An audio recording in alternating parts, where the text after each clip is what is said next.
Hi everyone, it's Katrina. Number 10. The Dyson Sphere. According to some astronomers, an advanced group of aliens somewhere out in the universe could be using a hypothetical megastructure to harvest the energy of a black hole. The structure is called a Dyson Sphere, and it was first proposed by a theoretical physicist named Freeman Dyson in 1960. He believed it was possible to harness the power of a star using a special device. The device would go around an entire star like a cage around a planet, harnessing its energy. This would theoretically produce more energy than the people of Earth could ever use. Freeman Dyson proposed that if an alien species could master such technology, they could continuously expand throughout the star system and acquire a near limitless amount of energy from stars. But now, scientists are starting to wonder if such a device couldn't be used on a black hole as well. Astronomer Tiger Yu Yang Sao from the National Tsinghua University in Taiwan says black holes are some of the brightest things in the sky. Although people think of them as dark and destructive, the truth is that they create an incredible amount of energy. Inside a black hole, gas and dust is spun with such force that it creates friction upwards of millions of degrees. So much heat and energy is created inside a black hole that they sometimes shoot beams of energy out into the universe. Sao says aliens could potentially create a Dyson sphere around a black hole, assuming they could get it into a stable position. They could then collect X-ray energy to generate about 100,000 times more energy than what they would get from a star the size of our sun. At the moment, we don't know if there are any intelligent aliens doing this out in the universe, but scientists say it's definitely a possibility. Number 9. The Bronze Hand. Archaeologists recently unearthed a mysterious piece of bronze crafted in the shape of a human hand. The flat piece of bronze was found to have 5 words inscribed on it, and scientists say they could help rewrite the history of the Basque language. Basque is one of the most mysterious languages in the world, and it's one of the oldest. It continues to be spoken in some parts of Spain and southern France, and the Basque culture is still very much flourishing. But the strange writing on the bronze hand, which dates back to the 1st century BC, is even older. Archaeologists think it could be a slightly older version of Basque, something called the Basconic language. This was apparently the precursor to the Basque language that swept across much of northern Spain and southern France. Joaquin Gorrachategui from the University of the Basque Country says the discovery changes history by showing that the Basque people from Spain's Navarra region didn't learn how to read or write by themselves.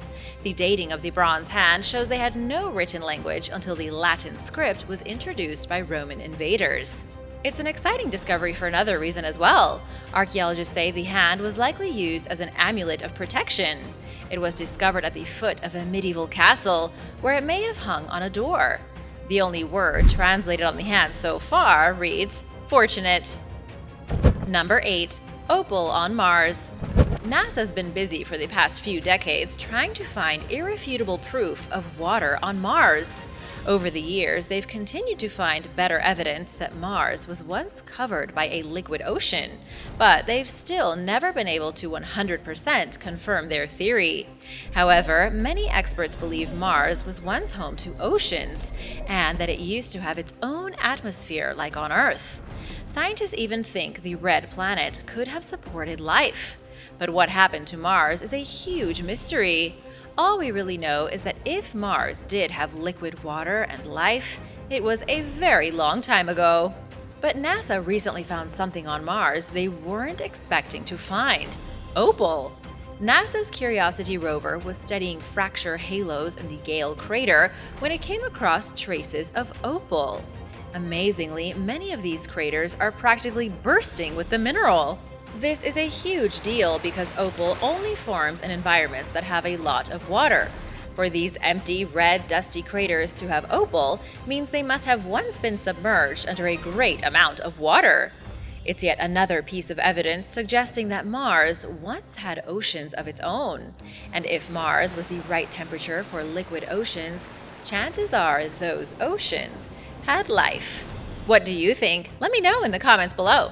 And now for number 7. But first, I want to give a big shout out to Elias Campos and Ndungu Moses. Thanks so much for watching and supporting this channel. If you are new here, be sure to subscribe and join the family. Number 7. The Mammoth Tortoise. There was a giant tortoise that lived in Madagascar 1,000 years ago. It was a mammoth of a tortoise, and it crept across the country eating plants and living a peaceful life. It was an ideal ecosystem filled with other giant herbivores, many of which were tortoises, and human beings too. But unfortunately for the massive tortoise, it went extinct. We only know it existed because scientists recently discovered the species when they came across a single lower leg bone. They analyzed the bone and looked deep into its DNA before they were able to determine that it was a totally new species of tortoise. It was named Astrochelys rogersbury, and nobody's sure just how it went extinct. But like many other recent extinctions, it likely had a lot to do with the evolution of humans. Thousands of years ago, the volcanic islands in the Indian Ocean and the coral atolls were crawling with giant tortoises. The mammoth tortoise of Madagascar was so big it likely weighed over 600 pounds. But things began to change when the Indo-Malay people were introduced to the region a millennium ago. By the 19th century, nearly all giant tortoises were gone because of European sailors harvesting them for meat and turtle oil. Number 6. Zombie stars.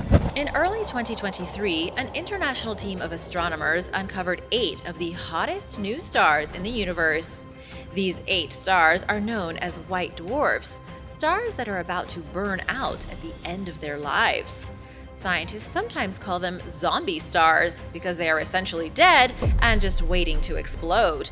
Each one of these zombie stars is about the same size as our planet. Despite being so small, each one has more mass than the Sun, and they are also 20 times hotter. These zombie stars were discovered during the survey of white dwarfs by researchers using the Southern African Large Telescope. This amazing machine is located high up in the Rogaveld Mountains of South Africa. Simon Jeffrey, an astronomer with the team, said it was unbelievable finding so many zombie stars in one cluster. To give you an idea of just how hot these stars are, the average temperature of the Sun is roughly 10,000 degrees Fahrenheit. That's hot enough to incinerate just about anything. However, the temperature of these zombie stars is roughly 323,540 degrees Fahrenheit. Even among other white dwarfs, these ones are incredibly hot. Scientists are a little stumped because they appear to be missing the helium, which should be found in their atmospheres. Instead, they've somehow burned away all their helium to create a burning hot atmosphere of pure carbon and oxygen. But since these are white dwarf stars, they won't burn so hot forever. In fact, they are already cooling down. Soon, the heavier elements will fall into the cores of the stars and fusion will slow. And eventually, the stars will perish altogether. Number 5. The first family. Scientists just made a mind-blowing discovery in the remote mountains of Siberia. Inside a dark and clammy cave, they uncovered the remains of a Neanderthal family who lived 54,000 years ago. The fossils of these ancient human ancestors come from one of the first Neanderthal families ever found.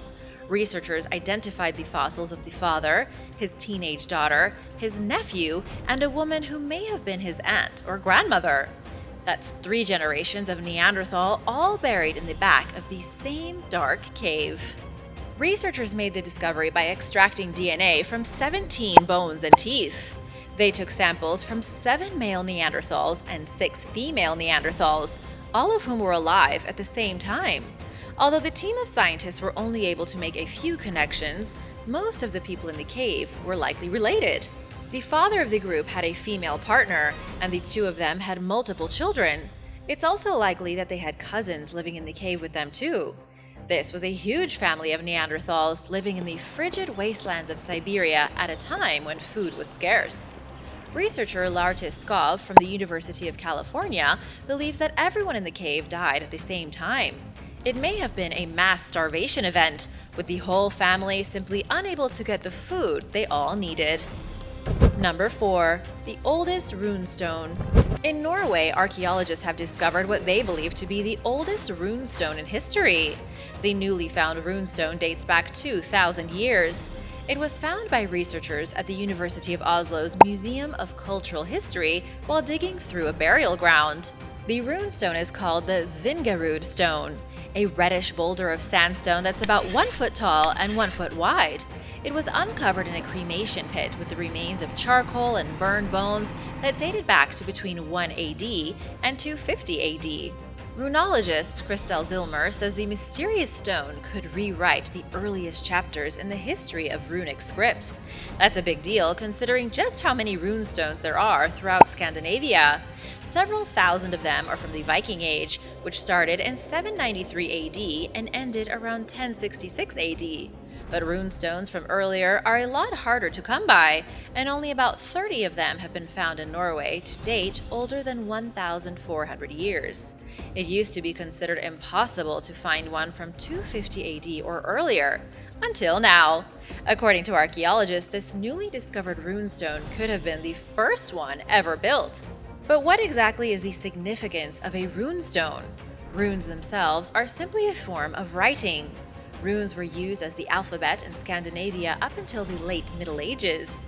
Vikings and the Norsemen who came before them left behind declarations on stone, with the words spelled in runes. In the case of the oldest runestone ever, the runes appear to spell Ideberg, which was likely a woman's name. But unfortunately, nothing else is written on the mysterious stone. Number 3. New Royal Tomb. Archaeologists in Egypt recently unearthed a new royal tomb in the city of Luxor. It was found at an ancient site on the edge of the Nile River, belonging to someone from the 18th dynasty between 1550 BC and 1292 BC. Archaeologists aren't sure yet, but they believe the tomb likely belonged to a royal wife. If not the wife of someone important, then she may have been a princess. Scientists came to this conclusion because the tomb was found next to the Valley of the Kings. While the greatest pharaohs of ancient Egypt were buried in the valley, their wives and family members were buried nearby in smaller, less impressive tombs. Researchers even say the tomb could have been for the children of an ancient king or queen, or someone closely related to the rulers of Egypt. Unfortunately, it was badly damaged during ancient flooding and was completely filled with debris and wet sand. The ceiling got weak and collapsed, and most of its chambers are still inaccessible.